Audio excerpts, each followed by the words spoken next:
Good morning, students. In today's class of managing changing organization, we'll continue with the topic we had started in the next class. In the previous class, that was the change process.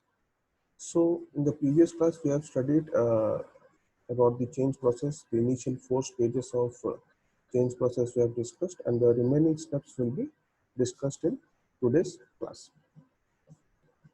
So, this is the total steps in the change process: becoming aware of the pressure of change, recognizing the need for change, diagnosing the problem, planning the change, selecting right interventions to foster change, generate an action plan, enhance the skills in dealing with change, implementing the change, and following up on the change. Out of this, initially, the first four steps has been discussed in the previous class. So when we say, just let us recall the first four steps which we have studied in the previous class. Whenever a change process is going to be initiated in an organization, it should be remembered that this is a process and not an event. So just because the company decided they are going to make changes in the organization, that does not mean the change will happen overnight. It is a process and it will take time. So the first step comes to be in the change process is that becoming aware of the pressure for change. We have already studied what are the various forces of change. There may be internal forces of change or the external force of change. These forces of change are the pressures for change. They put the pressure on the organization both internally and from externally. And due to these pressures, the organization become aware that they need to change in order to be much more efficient and effective. Then after becoming aware of the pressures of change, the organization has to recognize the need for change. This is very important because once the organization understands that there is a need for change, and due to the prevailing pressures in the organization, both internal and external, they have to make changes. Then only the organization will start planning the change. It will start diagnosing the problem. So the need for change has to be recognized by the organization. So once the organization became aware of the pressures for change, they should also recognize the need for change. What is needed to be changed in the organization. Then come diagnosing the problem. Diagnosing the problem is very important because diagnosing the problem gives an idea about what kind of change the organization needs to move from its present situation to the future desired situation. The organization can diagnose the prevailing problem in the organization by using interviews, questionnaires, survey data, secondary data, and also observing the employees. So by doing all these things, the organization will be in a position to diagnose the problem prevailing in the organization, and then they will decide what kind of changes can be brought about in the organization to see that the organization performs better and becomes much more efficient and effective. After diagnosing the problem, another step that comes to another step that comes in the process of change is the planning the change. Here we have to decide what kind of change we are going to implement in the organization. There are two kinds of changes. It may be revolutionary change or evolutionary change process. In revolutionary change, that it is a top-down approach where the top management takes initiative for implementing change in the organization. In evolutionary change, it is a bottoms-up approach where the organization feels there is a need for change and then it is implemented. So while planning the change, we should understand that people generally, it is natural that they resist change. They are not interested in change to be taking place in the organization because they are happy with the status quo. So we have to understand the natural desire to resist change. The employees have this natural desire to resist change. So in the planning the change, we have to decide how to overcome, we have to devise these strategies, how to overcome this natural resistance to change.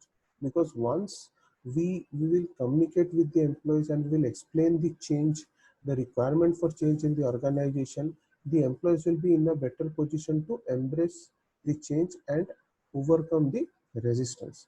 So in the planning of the change process, in the change, we have to decide about the strategies. We have to prepare a blueprint how the change will be initiated and implemented in the organization. So planning stage is very essential. So it helps the organization to understand how the change will be implemented in the organization. Also, the change agent, whether internal and external, and the change management team, they support them. Everybody, project manage, all of them come together to understand how the blueprint of the change will be prepared so that it can be properly implemented in the organization. Next, we'll move on to another stage in the change process, that is select right interventions to foster change. So we'll start with this. Select right intervention to foster change. After the manager or the change agent has understood the challenges and its causes, then he must select a change intervention to accomplish the intended change. So once we understand what is the challenges and what are its causes and what should be done to overcome these challenges, we should come up with a proper intervention that can be used in order to bring about the desired change in the organization. This is the role of the manager or the change agent. So they will come up with the select the right intervention that will help in to bring about change in the organization. Intervention, when we say intervention, intervention refers to a set of planned change activities intended to increase the effectiveness of the organization in solving the problem and accomplishing the specific objective. So when we say intervention, it is a set of planned activities, change activities or strategies. These are implemented in order to increase the effectiveness of the organization. The organization has to become much more productive by when we implement this kind of interventions. Not only this, they also help in solving the problems that are there in the organization and helps the organization to accomplish the specific change objectives. So this interventions has to be properly selected because these interventions will foster change or helps the change to be implemented in the organization. The manager has to select the intervention to foster change. The right selection of intervention helps the manager to initiate change more effectively and forms the basis for preparation of a good action plan to implement the change in the organization. So why this change, proper selection of the change intervention is required? Because it helps the manager to initiate the change process much more effectively in the organization, and also helps in the to be a basis for a good action plan to implement the change in the organization. So this, if the intervention is right, the change intervention is right, then it will help in initiating, not only initiating the change in the organization, but it will also help the manager and the change agent to implement the change properly and in a smooth way in the organization. That is the reason we need to select this intervention in the right intervention to foster the change in initiative in the organization. Then after selecting the right intervention, we have to prepare a good action plan which will help in implementation of the change initiative in the organization. Planning the implementation of change involves a consideration of the cost of change, how the change will affect the other areas or verticals of the organization, and the degree to which employees should participate in bringing about the change. So when we are creating a action plan, when we are planning the implementation of the change, we make an action plan, and this action plan should involve the cost of change. Whatever change we want to implement in the organization, there is a cost associated with it, because a lot of changes, a lot of uh, equipments and training is required in order to implement the change in the organization. So the cost angle has to be taken into account. Apart from this, we have to also see how the change will affect the other areas or other verticals of the organization. So change is something which will affect the organization wide, and it is not restricted to a particular department. So it will have its after effects on other verticals of the organization. We need to understand how it will affect the other verticals of the organization, and also the degree to which the employees should participate in bringing about the change. We should also understand what is the participation that is required by the employees of the organization in order to make the change initiative successful in the organization. So the planning, while planning the implementation of change, or making a good action plan, we have to keep these things in mind: the cost angle, how it will affect the other verticals, and also what amount of participation is required by the employees in order to bring about the change in the organization. Generating a sound action plan is a cornerstone for successful implementation of change initiative in the organization. So if you are making a sound action plan by keeping in mind the pros and cons of the change process, what are the challenges that will be faced while implementing the change process, this will help in the successful implementation of change initiative in the organization. The manager or the change agent must try to force or prevent all the variables that can affect change implementation process and can come up with suitable and practical solutions. So it is the role of the manager and the change agent that they should either force or prevent the variables that can affect the change. So if there are certain forces that will uh, impact the change in a negative way, then we have to prevent those variables. Or sometimes we may see that there are certain things forces this is good or foster change in the organization, then we have to try to enforce it in the implementation process. So we have to understand whether to force or prevent the variables that will affect the change implementation process. And the manager and the change agent has also to come up with suitable and practical solutions. These solutions will something that will be helping organizations in a practical way in eradicating the problems and getting the solution to problem. This is very essential because this forms the part of a good action plan, and this helps in the overall implementation of change in the organization. And similarly, although each action plan for change will be unique, all plans should follow a basic structure. So even though an action plan which we are going to make for implementing the change in the organization, it is required that the all the angles of the change implementation is properly seen or properly evaluated, and also that this good action plan should also consist of practical solutions. But there is no unique way. And when we say there is an action plan is there for implementation, a good action plan or sound action plan is required for implementation of change, then this action plan should have the basic structure. It should consist the following points. This will help in the will make the action plans much more sound and help in implementation of change in the organization. First is identification of a course of action and allocation of resources to achieve the organization change goals. So this is very important. We have to identify a particular course of action which the change management team and the change agent is going to take in order to implement the change in the organization. Once we don't have a blueprint, once we don't have a course of action that we are going to tread and want to implement the change in the organization, it will be very difficult for the organization to envision the effect of change and how the change will bring about productiveness and effectiveness in the organization. Not only this, while deciding upon a course of action, we have to also decide upon the allocation of resources to achieve the organization change change goals. So what is the amount of resources that is present with the organization, and what is the allocation, how much allocation of resources has to be done to the various verticals of the organization, that also has to be taken into consideration in order to see that the change is properly implemented in the organization and the change goals, organization's change goals are achieved.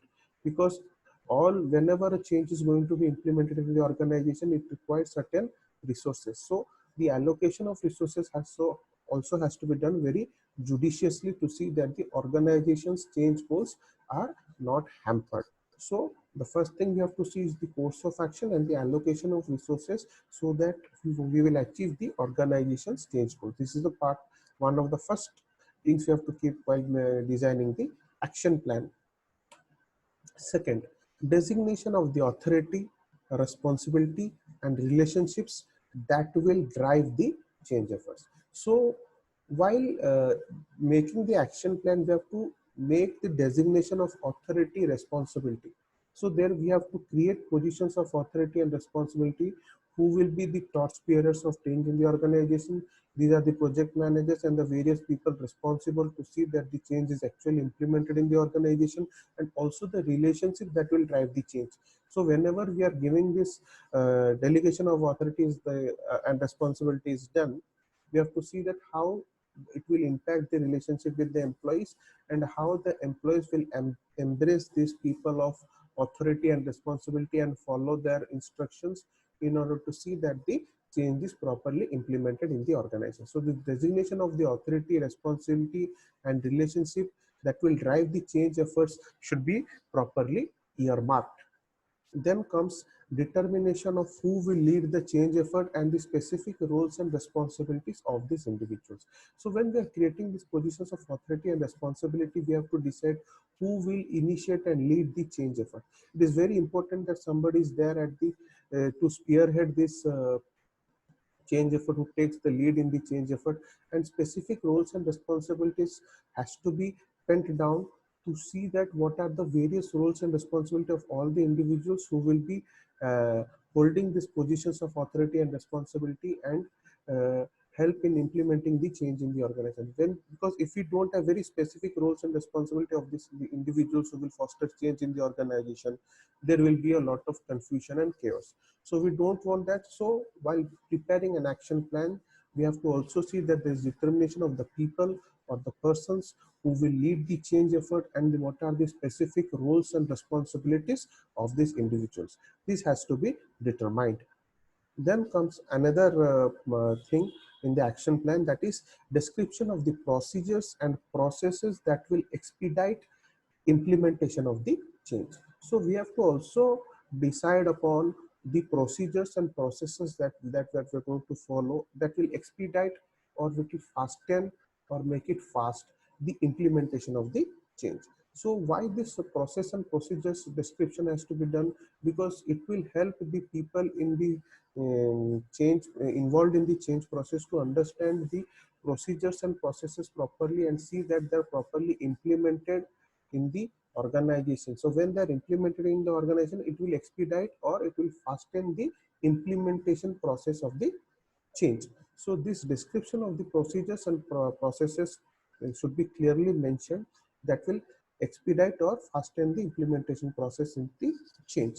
Then comes identification of training that will be required to enable people to incorporate the change into their work processes. So whenever we're going to make changes, there's certain kind of training that is required, that the employees should undergo, because whenever we are going to change in order to make the organization effective and efficient, there is a certain amount of knowledge or training that is need to be gained, and this is required so that the people will be able to meet the change in a proper way. And when change occurs and their work processes are changed, they are by skills they are equipped enough, by skills and knowledge they are equipped enough to work in this changed environment. So the identification of training should be done, and this should be required, that is required by the people to incorporate the change into the work process. If we give an example to explain this point, suppose an organization is want to make a technological change in the organization. So the people who will be working in the various work processes should be trained in the new software or the new technology that we are going to implement in the organization. Because if they are not trained in the new technology or the softwares, and we just implement this new technology or software in the organization, then it will not bring about any productivity in the organization. So first we have to identify the kind of training that is required, that is required to enable people, to help the people to incorporate the change into the work process, so they can embrace the change in a proper way and will be able to work in the changed processes, work processes. Then it is also important in the in a good action plan is to see that the identification of the equipment, tools, or machinery that will affect the way work is accomplished. So this is also very important. We have to identify this equipment, tools, and machinery that is required, because if we take the same example that we used in explaining the previous point, that when we are going to implement a particular technology and software in the organization, we have to also decide upon what is the existing level of equipments and tools and machinery we are having, and whether this is will be compatible with the new softwares and technology that we are going to make uh, bring about in the organization and implement in the organization. And if we found there is a certain changes required in this equipments and machinery or the tools prevailing in the organization, we have to make those changes first before implementing the new software and technology. So the identification of the equipment, tools and machinery that will affect the way work is accomplished has to be kept in mind. This equipment, tools, machinery has to be identified and changed according to the needs of the change initiative of the organization. So this is very important and this should be a part of the action plan. So these are the various parts of the action plan that has to be kept in mind. This is a basic structure which gives an idea to the change agent and the change management team, support team, all the project managers, that this action plan will help them to expedite the or foster the change implementation of the change process in the organization. So after deciding the making a proper action plan, then we have to enhance the skills in dealing with change. Here when we are telling enhancing the skills, we are talking about enhancing the skills of the employees.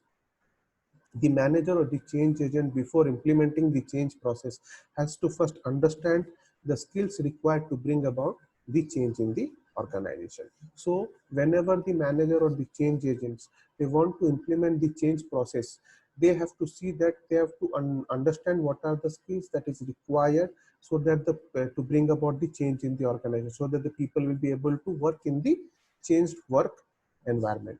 The manager has to understand the additional skills required by the employees in order to initiate the change process. So this is very important for the manager, because the manager should understand what is the additional skills and knowledge, skill set and knowledge set that is required by the employees in order to initiate the change process. So whenever the change process is initiated, this employee should be equipped with proper skills and knowledge to accept the change initiative in the organization.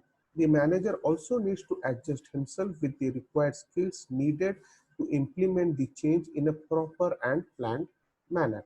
So the manager also needs to adjust himself with the required skills. So if they found that the skills that is required for change is not enough, and they have to train the employees, and then the manager also has to adjust himself with the required skills, because he himself also to gain additional skills to see that the implementation of change is done in a proper and a planned manner. So these skills has to be enhanced not only for the employees, but also the manager has to adjust himself with the required skills to see that there is a proper implementation of change, there is a planned implementation of change in the organization.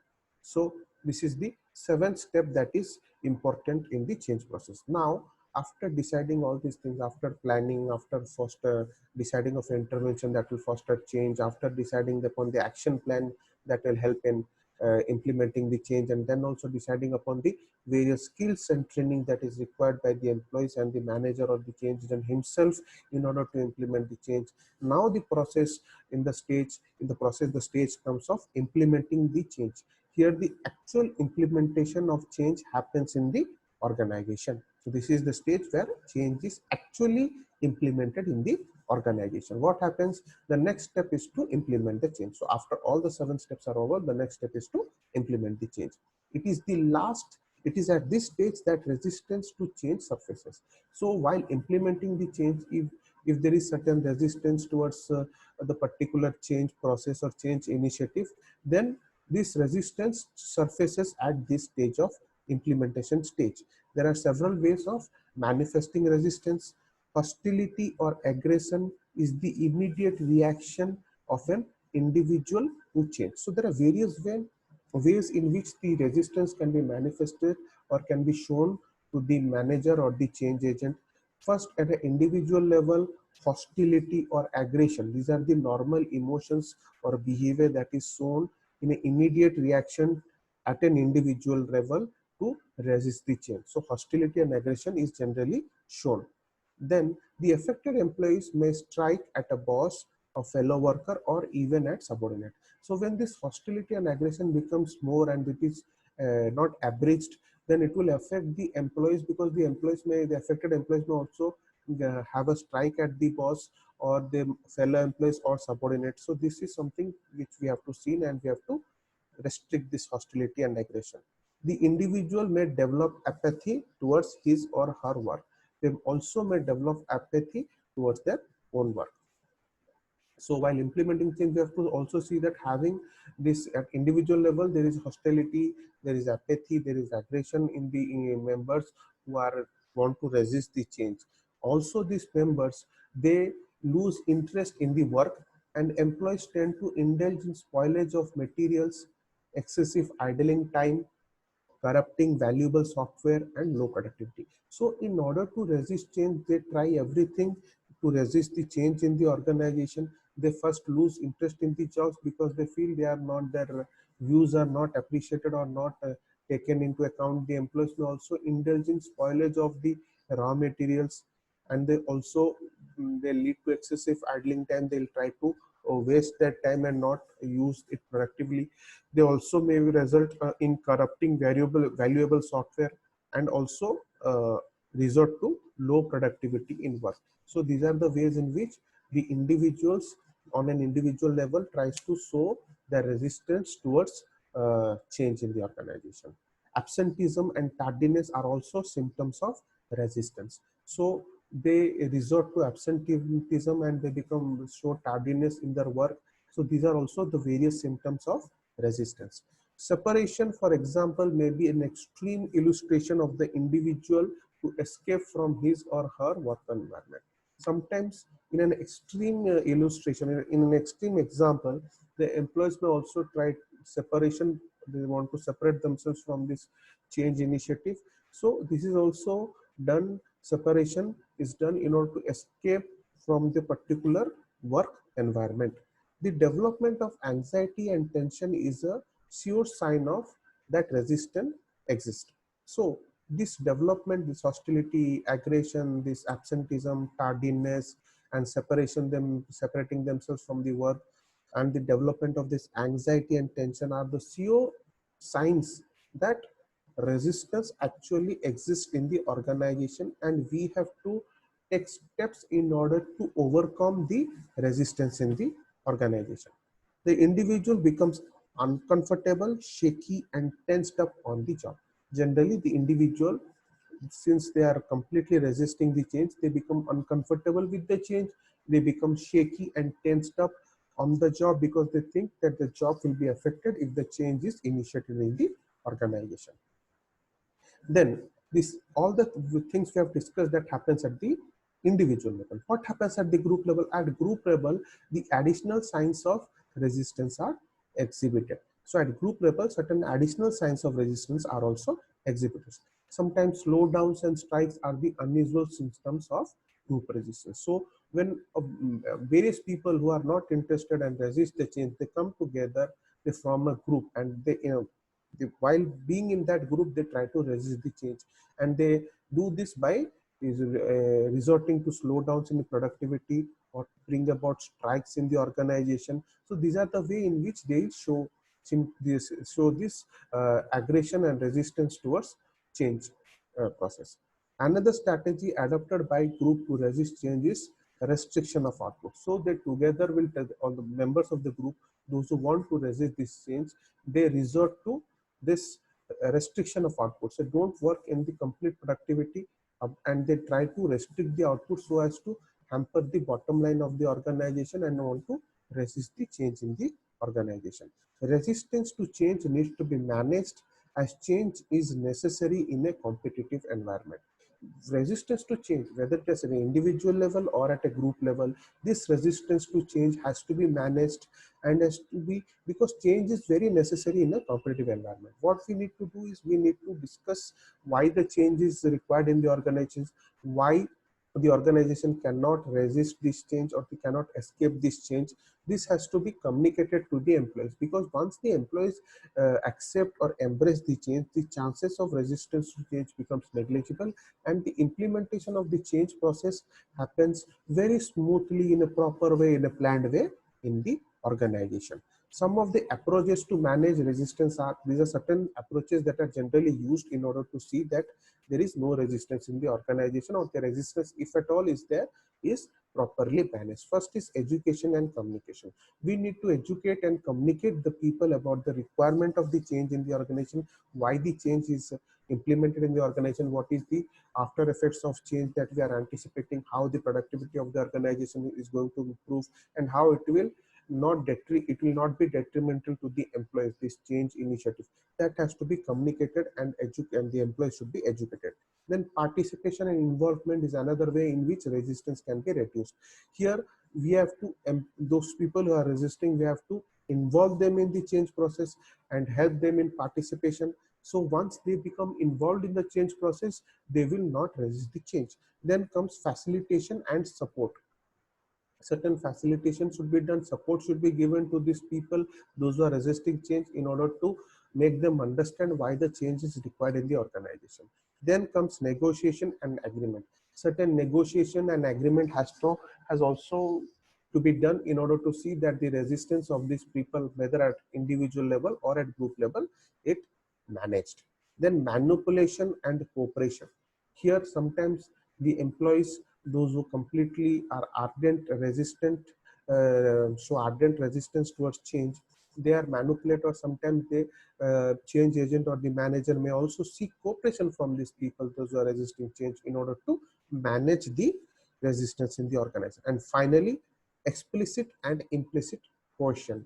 Coercion is used both explicitly or implicitly to see that the people do not resist change. Explicit coercion means that some they must be told that they will be punished or removed from the organization if they do not embrace the change. Or implicit coercion means that uh, ways will be told in which some steps will be taken to see that implicitly coercion is done by to the employees, and the employees will be in a position when they feel that they're explicitly or implicitly coerced into the accepting the acceptance the change initiative, they will fall in line and they will accept or embrace change. So these are the various ways that are used by the manager or the change agent of the organization to see that they can manage the resistance to change. Because once the resistance to change is managed, then the implementing the change becomes much more easier when people embrace and accept the change. So this will also increase the chances of success of the change initiative in the organization. Now come to the another thing is that the implementation of change is very essential in order to accomplish the desired roles. Why this implementation of change is very important? Because this is very essential, and this will ensure that the implementation process takes place properly, and once the change is properly initiated and implemented, it will always bear the accomplished goals or the accomplished fruits. So it is important that the implementation of change is very essential to accomplish the desired goals of the change initiative. Successful implementation of the change process also ensures that the employees inculcate the change completely and the resistance becomes negligible. This is very important, because once the implementation, there is successful implementation of the change process, this ensures that the employees inculcate or imbibe the change completely into the organization. They completely accept or embrace the change, and this will result in negligible resistance. So the resistance will become negligible in the organization. Once the change has been implemented successfully, the manager or the change agent has to keep a tab or monitor the change. So once it is seen that the change process has been properly initiated and implemented in the organization, the change agent or the manager has to keep tab or monitor the change in the that is taking place in the or implemented in the organization. It includes knowing whether the change processes is delivering the desired deliverables. Whenever we are implementing the change in the organization, when we want to bring about a change in the organization, there are certain deliverables or certain after effect that we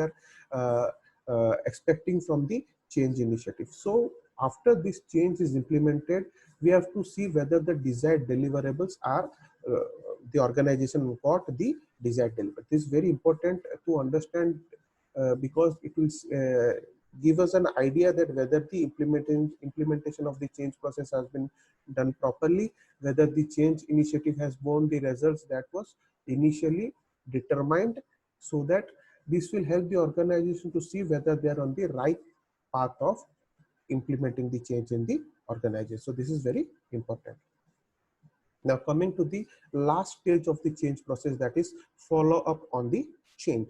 The final step in the change process is to evaluate the effects of the change and to institute procedural modifications that will ensure that the change continues to be implemented. It is very important not only to implement properly the change in the organization, we have to also see that the change initiatives also bring the expected results, expected deliverables, and the after effects of the change has to be seen, see that the procedure, and also if there is any little bit of problems or bottlenecks in the change initiative, then the procedural modifications can also be done to see that the change continues to be implemented after the implementation stage. The manager or the change agent should evaluate and verify that the change process has accomplished its intended goals. This evaluation is very important because this will help the manager or the change agent to verify whether the change process has accomplished the intended goals. So what are the goals which are intended that the change initiative will bring about? This intended goals are achieved or accomplished. That is something that can be seen by the manager or the change agent. Sometimes a change agent may be far away from the intent and results. This may be due to the inappropriate goals or inaccurate diagnosis of the organizational problem or wrong selection of the change interventions. All change initiative do not lead to success. Sometimes the results that we get after implementing a change initiative in the organization are far away from the intended results. This is majorly because of three reasons. First is maybe due to the inappropriate goals. Maybe the goals that we are set in the that we want to accomplish by implementing the change initiative are inappropriate, or we have diagnosed the problem of the organization very inaccurately, or the intervention that we have chosen to implement change in the organization, there is the wrong selection of intervention has been done. So these are the reasons why which the goals that we are getting after implementation of the change process is far away from the intended results. So another thing you have to see, once the problem area is identified, the manager or the change agent has to take adequate steps in order to rectify the problems and ensure the proper implementation of the change process. So once we understand why the change is far away from the intended results, when we find there is a certain procedural modifications is required, then adequate steps has to be taken by the manager or the change agent in order to see that the problems are rectified and to see and to ensure that proper implementation of change process happens in the organization. The evaluation of change also acts as a yardstick to measure how far the change process was able to accomplish the intended goals. So this follow-up or the evaluation of change is very important because it acts as a barometer or a yardstick to measure whether the change process was actually accomplished the intended goals it was set to accomplish. So this is very important. Companies and people have no choice, they must change to survive. So change is something we cannot evade ourselves from it, so we have to change in order to survive. So companies and people have no choice but to accept this change and embrace this change. Understanding the forces that affect change, the process of change, and how to manage that process is critical to an organization's survival in today's turbulent world. So in today's turbulent and competitive world, so in order to, we have to first understand what are the various forces that affect the change. We have to understand the process of change and also how to manage the process of change in a very proper manner to see that the organization is able to survive and bring about the change initiative that is actually required by the organization to take the organization from the present situation to a future desired situation. So this is the complete change process that we have discussed today. So in both the classes, previous class and today's class, we have understood all the steps that is involved in the change process. I'll be sending you the notes digitally. Please go through that and also go through both the videos in order to understand the change process completely. If you have some doubt, no need to panic. Contact me. Keep preparing. And finally, thank you for your attention.